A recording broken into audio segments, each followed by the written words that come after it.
What up guys, Commander, and welcome to a new video where I'm going to be showing you how to get assets from Star Wars Battlefront 2 into Blender for you to use in either Blender or Unreal Engine. Now, I have done a video on this prior, and it did quite well, which is why I'm doing this again. But the reason why, one of the other reasons why I'm doing this again is because that video, looking back on it, is quite out of date, right? And I've learned a lot more about how things work since then, so I can make a better tutorial on it. What we're going to be using is everything, as long as you own Battlefront 2, the actual game itself, everything that we're doing and we're going to be using is completely free, right? So we'll be using Blender, Star Wars Battlefront 2, the Frosty editor, and I'll be using GIMP as well, which is a free image editor, which I'll show a little bit later on as well. So everything, I'll link it all in the description. The only thing you do have to pay for is Battlefront 2. You have to pay for the game, obviously. But everything else beyond that, if you own the game on Steam or Origin or whatever, then this will work. So, first thing we need to, you obviously need to do is download Frosty. This is one of the things that's changed. So, the original Frosty editor, the website that hosted the Frosty editor, has gone offline. So, now they've uploaded the Frosty editor to GitHub. So, you download it off GitHub,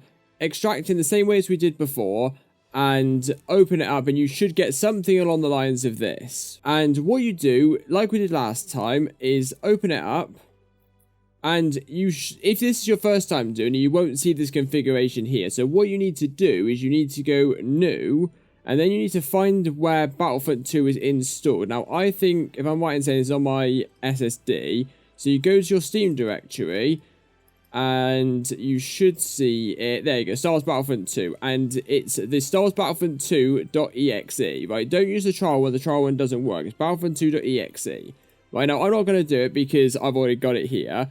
Now, when you double click this, it will show this loading thing here. If it asks you to run an SDK, what that essentially means is it needs you to open the game while the SDK pulls the files directly from the game and puts them in the editor, right? So it's not, you don't install this and it does it automatically. You've got to have the game open for it to take the assets from. What we're doing is basically the same thing as what we did last time, but just a bit more updated, right? So I'm going to put together a clone trooper, right? It's phase 2 clone trooper.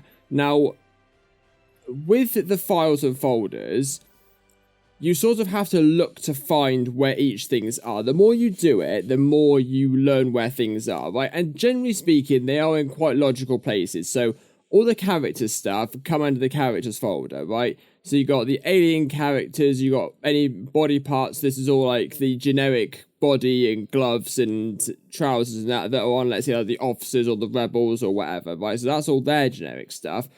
Except for the clone trooper gloves are actually in here, right?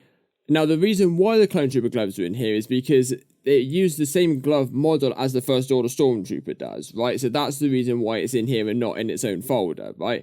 So what you do is let's say, look for the gloves, right? So we've got the gloves folder 5, which is the one for the Clone Trooper. You can choose whichever one you want. So you've got, so anything that's got this little like mannequin looking thing, that means skeletal mesh. If you're still unsure, if you go look at the type, it says skinned mesh asset, right? Which basically means it's a skeletal mesh. You can choose the first person one or the regular one. I personally choose this one because they tend to be a bit higher quality, right? But generally speaking, you should be okay with either. So what you then do is you then go up here to export, and you go, so no skeleton selected. So you click the 3 dots, go to characters, then go to rigs, open that up, humanoids, and then walrus male. So click that, and then click export, right? So now I'll just go to my YouTube tutorial folder and gloves 5. Now what you do to get the textures. Now, 9 out of 10 times, the textures will be in the folder underneath where the model is, or in the same. So it'll either be in this directory here with the skeleton mesh, or it'll be a subfolder underneath it, right? So in this case, it's a subfolder underneath it. So what we need is the black CS. So if you look at this one, right, this is got white and black, right? So this is the First Order Stormtrooper one, whereas if we go to just a standard black one, this is the one for the Clone Trooper. So we want the one for the Clone Trooper, so we'll export that. Each texture set has a different form of like what it does. So CS is color and smoothness, or roughness, right? So smoothness is how rough or like glossy the particular material is, right? Now this is more useful in Unreal rather than it is in Blender, but I'll show you how to set it up in both. W is weathering, if you wanted a weathering texture. I don't tend to use these because I don't really know how to set it up, but if you want to play about with it, then by all means, I never really use it. Then you've got NAOSL, right? So you've got, so N is normal, AO is ambient occlusion, and then SL is slice. Slice is another detail map, which, again, I don't really know how to set up, so I never bother using it. I just stick with normal and ambient occlusion. Now that we've got all the, so let's export the texture for the gloves. As I'll show you in a second, different models will have different, like, texture collections in them. I'll show you what I mean now, right? So if we go, collapse the body parts, we don't need that. We go to light, assault prequel, and then assault prequel 01. This is where the clone troopers main body stuff is. So we'll go, I think this is phase 1 helmet, is it? Or this is phase 2? This is the phase 2 helmet, which is the one that we want, right? So we'll export that. Just be aware that if you're wondering what each, so let's say you open, let's say, the helmet 2, right? And it looks like it's phase 2, phase 1. That's because it is, right?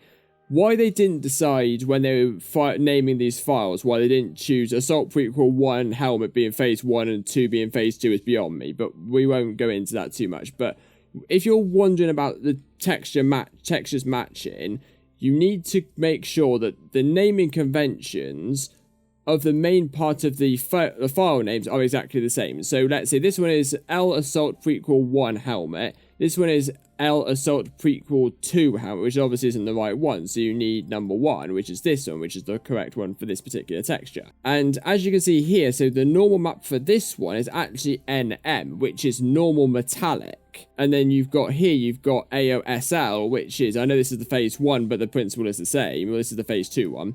AOSL is ambient occlusion slice. So if you want to mess about with ambient occlusion, mess about with ambient occlusion if you want to. Normal map for the phase 1 helmet, and this is the same thing for each of the different categories, right? So in here we've got the Assault Prequel 1, which is the body, and then gloves we've already got, helmet's helmet. That's the body, right? So what I'm going to do is I'm going to export and collectivate all the textures, and I'll open this back up in Blender and then show you how to assemble it all and assign the textures. Alright, so now we're in Blender, and the reason why I'm starting with a blank canvas is because I wanted to show you how you import this. Now, I've done this bit already, and I've recorded it already, but I came into some armature, like, skeleton problems, so I've now figured out how to do it, I think. This is what you've got to do. So when you go to import, you go import FBX, and go to the file in which that you've saved the FBX files, right? So now, when you open them up, go into armature, right, down the side bit here, underneath animation, drop down armature, and click ignore leaf bones and force connect children. I don't know why this is the case, but it is the case, right? It's what happens. What you'll be greeted with once you open something up in Blender is you'll have the skeleton, which is reference, and then you've got these empties, right? Now, all these empties you can delete. We don't need them, right? They're just reference points for the LODs, right?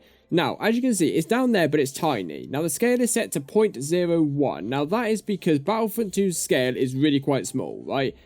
It's either that or every other game developer's scale is ridiculously large, right? But whatever. So, what you need to do is you need to set the scale to 1 for each of these, and that'll bring it up to scale, right? Now, what you've got here is lots of different models on top of each other. These are all the different LODs. Now, what LODs are and what it means is level of detail, right? So, to put it into sort of a game development standpoint, is that when game developers make assets, a general character will take up about 60,000 polygons, right? A standard character. To have 20 or 30 of those characters, as well as the environmental geometry as well, running around a particular map, all at 60 polygons at all times, is going to cause some massive performance problems. So what they do to rectify this is the further away a model goes from a first-person or third-person camera, or well, as a player's character, their level of detail changes, so they get lower quality. So if you've ever noticed, if you take a screenshot and you zoom into a particular character in a battlefield, the level of detail is, it often looks like it's really like polygonal. That's level of detail in front of your face, right? So just to give you a bit of like an example with this, if I get rid of all of these LODs, this one is the one that we use. But if you look at this one, it's very low quality. If we look at this bottom one here, it's even more low quality. Now that is your level of detail. So as you go further into the map, and as a character goes further into the map, it'll activate these LODs. That's for game development. So that's a cool little tidbit if you're into game development. I'm not, I'm into cinematics. So consequently, LODs are pretty much useless to me and I don't ever use them. What we do is we get rid of the other LODs because we don't need them. Just like that. Cool. Now what we do is we import the other part. So in this case, it's we'll do helmet first. Get rid of these empties. Go back to reference and scale this back up, and then we'll go, now the LOD that we want is LOD 5, which is the highest quality, which is the one we've got there. And while we're at it, I'll import the gloves as well, and we'll do the same thing with the gloves. Now what we need to do is we need to press this one and, well, click this one and drag and drop to set parent, right? Now it does say hold Alt to keep transformations, and what it basically means is when you drop it, it'll move down there because the transformation is different. Don't keep transformations, it bugs it out, right? Or has done in my experience. So all you literally need to do is you need to click the mesh, go to X rotation and type 90, and it'll put it back into splice. It's just rotated 90 degrees because it's connected to a different skeleton, right? So now what you do is you go into modifiers. And see, it says reference 01. So that's the one that the helmet was just in, right? Now, we don't want it to connect to that skeleton because at the moment, they're all using their own skeleton, which is not what we want. We want them all to use one. So what we do about going around fixing that is you get rid of the modifier, go add modifier, deform, and armature. I'm using Blender 4, by the way. If you're using Blender 3, it will be laid out in one big table. It's a bit easy to find that way, but I'm using Blender 4. So go to Object Data and use the eyedropper tool and click Reference. So if I select the reference, I'll hide this one and also hide this one for the time being. And if we go Pose Mode and we search for... Oh, that's right. So we've got left arm, right? So that'll move the left arm. We haven't connected the hand yet, so we won't worry about that for the moment. If I go head, what that then means is the head now moves with this skeleton, right? Which is what we want. Because now everything's moving within one skeleton rather than moving lots of different skeletons all over the place. Now what we do is do the same thing with the gloves, right? So drag and drop, press shift and set parent. And then what you do, same that we did before, the gloves are at a 90-degree angle. I'm in post, which probably doesn't help. Set rotation X, 90, boom, back into place. So now what you do, go back into what we had before, add modifier, deform, and armature, select reference, and now if we go into this skeleton's pose mode, and we select the left arm, now it moves as it should do. And it is as simple as that. So if I just go hand again, so that's the arm bone, that's the forearm, just like that, and then hand does its own thing. Same thing with the right hand, that's also fingers and thumbs and whatever. So we scroll down, right arm, exactly the same, forearm, and you can pose it in. It's now all using one skeleton. Little tidbit, and that is literally all it is for setting it up, right? Now the reason why I'm doing it separately here is because and why it's a bit of a process, and why I didn't do it in Blender first of all in the last video that we did, is because 3ds Max does it automatically. It automatically overrides bones and sticks them in the same skeleton. Blender doesn't, right? And I didn't actually know how to do it until somebody showed me how to do it. So now I know how to do it. I'll do it all in Blender, and it'll work perfectly fine. And I'm showing you how to do it for future reference, and if you want to use it. And this will work for any Battlefront 2 skeleton, and it should work for any skeleton that you've got into parts using the same skeleton. You want to combine them. Right, if your skeletons are different, I haven't got a clue. That's beyond my skill level, right? If you want any Battlefront 2 model, it'll work it'll work the same way as this, because they've all got the same skeleton. And this will go for the attachments and everything. So that's basically how you do it. It'll work with nearly all of the skeletons, right? The skeletons with heads work a little bit differently. So let's see if you've got a clone trooper head. Not the helmet, but a face, like Jango Fett's face. It works a little bit differently, but I'm not going to get into that too much now, because I want to get the main bulk of This is mostly what most people look for. Also, if you're wondering what skeleton to use as your main, in my experience, and with Blender it's not too much of an issue, it becomes an issue in Unreal Engine. Use the base skeleton, so the one that's not got any suffixes afterwards, so no ones or zeros after it. Use that as your base, right? So this one is just reference. Use that as your base, right? Because what Blender will do is use this reference as your root track. Right, so that's the core of the skeleton, but it will use this as the root track. Now, if you have this, let's say reference 0.01, for example, if your skeleton that you've got set up in Unreal Engine that you've got, let's say, an animation for, if the root track is just reference with no zeros or ones or whatever afterwards, they're not going to combine and they're not going to work, because Unreal Engine doesn't identify differences in root track. If there's a difference in the root track at all, just naming conventions, it won't recognize it and it won't combine them together. You've got to retarget it manually. So make sure this base thing is exactly the same. So now I'm going to show you how to assign textures. This is generally quite straightforward, but it's also not in the same sense. So I'll show you what I mean. What we need to do, we need to add a new material, principal BSDF, which is exactly what we need. And then we'll go to my YouTube tutorial. So what we got a helmet first. So let's go helmet CS and we'll go... No, actually, what I'll do first is I'll open up GIMP because I want to show you how to decompile. So, right, I'm not going to worry about metallic maps because in my experience, I don't actually use the metallic maps in Blender or Unreal Engine, right? Because I set all of my metallic values to 0. I don't like using metallic maps. It looks a bit strange to me. I'm going to show you how to convert these normal maps, or these like NAO, SL, or whatever they are, into straight normal maps. So what you do is you go colors, components, decompose, and make sure this is set to RGBA. Click OK, and that'll decompile it, right? So you've got your red, green, blue, and you've got your alpha. So then what you do is you can go colors, components, compose, I think it is either compose or recompose. Yeah, compose. You go RGBA, set the blue to mask, and set the alpha to mask value. Click OK. That's your normal map.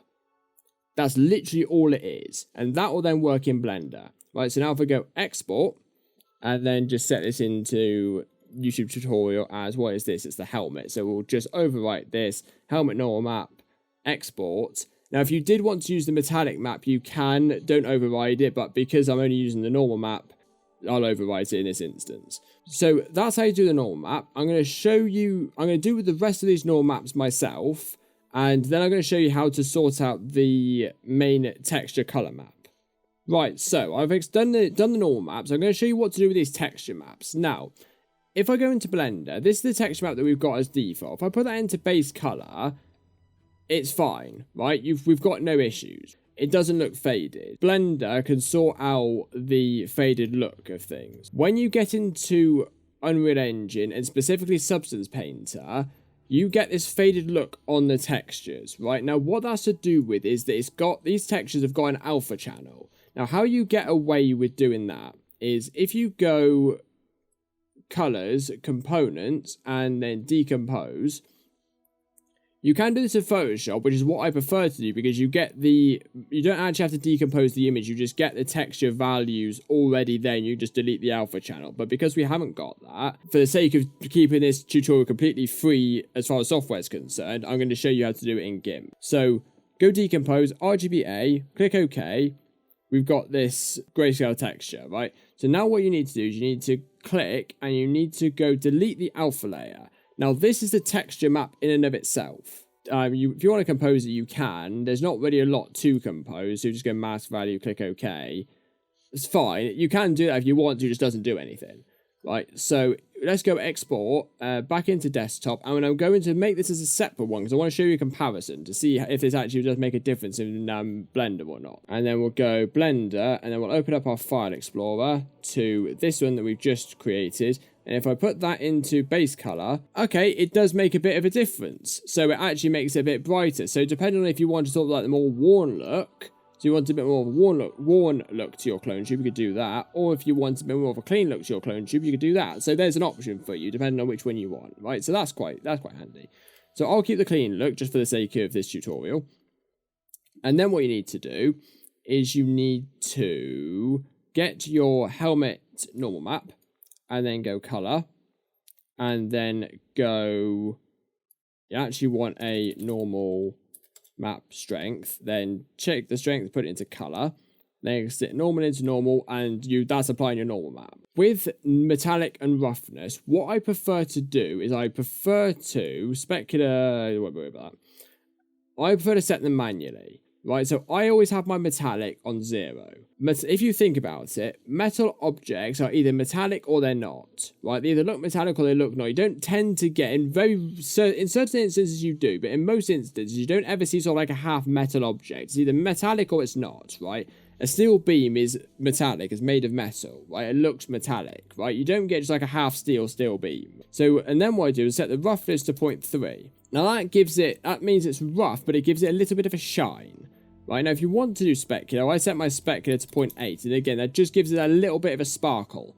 Right, and it's not, you can't really see it in this, because if I go into my render view, because I've got no light set up, so if I just set my color to white a second. Right, you can sort of see it, but because the area is not particularly that lit, I haven't got any light set up, you can't really see it. In some of my renders that I've done in Blender before, which I'll put on screen now, some of the ones I've completed, I've got the roughness set to 0.3 and the specular set to 0.8. You can see that where the lights are set up, it allows a bit of a shine on the armor, so that's what that's for. But all of those are metallic are set to 0 because I don't ever use it. That's how you set up the textures in Blender. If you wanted to use the ambient occlusion, what you do is you get the base texture that we had prior, and you let me go get the texture. I'll be back in a second. Alright, so what I've got here is I've got the phase 2 helmet AOSL. Right, now we're not going to bother with the slice map because we don't need it. But what you need to do with this is you need to so to get this to work, what you need to do is you need to add a, where is it? Separate color node, and then you need to add, there you go, mix color. This is the one that you need, right? So you go color, right, and then you set it to mix, then you go multiply, and then what you need to do, put the color into the color, and then the ambient occlusion map is the red channel, right? So put the red channel into there, put color into there, then click the result into base color. Now what that does is it gives you the ambient occlusion, right? So just to show you a bit of a comparison, this is the base color. I'm actually going to crank this up a bit. And so that's base color. That is ambient occlusion, right? Base color, ambient occlusion. It does make more of a difference when there's lighting involved, but because I haven't got a lighting system set up, it doesn't make huge amounts of difference. However, I'm not a massive fan of using these AOSL maps, but they are there if you want to use it. Now, what I prefer to do personally is when I set the Battlefront 2 models upwards, if that's what I'm going to use, and I want to get an ambient occlusion map, go into Substance Painter, manually bake the ambient occlusion, and then export those files and use those in Blender, because Substance Painter does it rather well. Now, the way this is set up is exactly the same. I've done Unreal Engine texture setups already, so I'm not going... I'll put an image on the screen now, I'll show you how to do it, but I'm not going to do it in the video for the sake of time. The way you do ambient occlusion in Unreal Engine is the same way, you just don't need to separate color node because it gives you the RGB channels already in the texture set. And same with the normal map that we've got here. You don't need a normal map node. You can just plug the color straight into the normal in Unreal Engine. And you also don't need the multiply node because Unreal Engine shader, material shader node has got a ambient occlusion slot already in it specifically for ambient occlusion.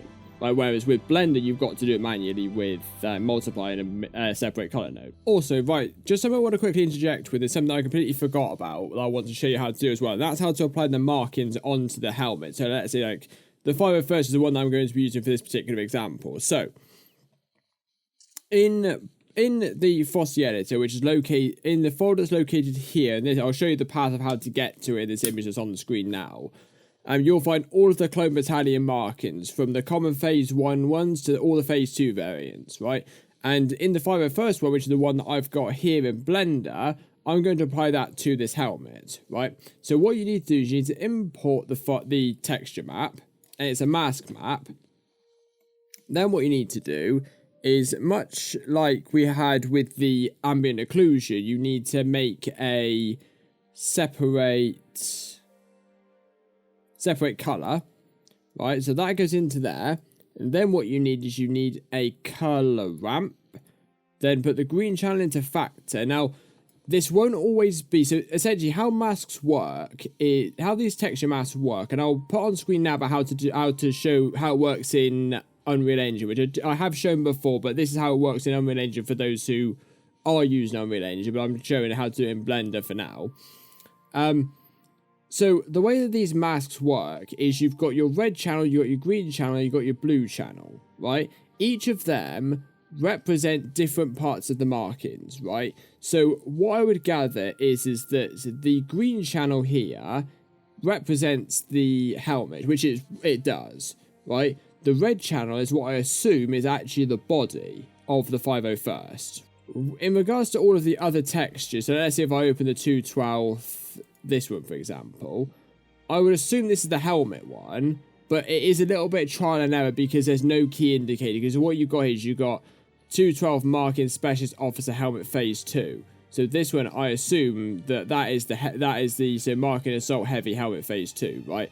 Now, it doesn't say anything about the body, so it is just a bit of trial and error. So I assume the body texture is in with this as well. So what we've got the mask texture, we've got separate color into the green channel into a color ramp. Then what we need is we need a mixed shader, which is here, a mixed shader, and we also need a diffuse BDSF. So now what we do is you put the color into the color ramp into the factor of the mixed shader. We put diffuse BDSF into one of the shader nodes, and we put the principal BDF shader into this shader node, and then chuck this into surface.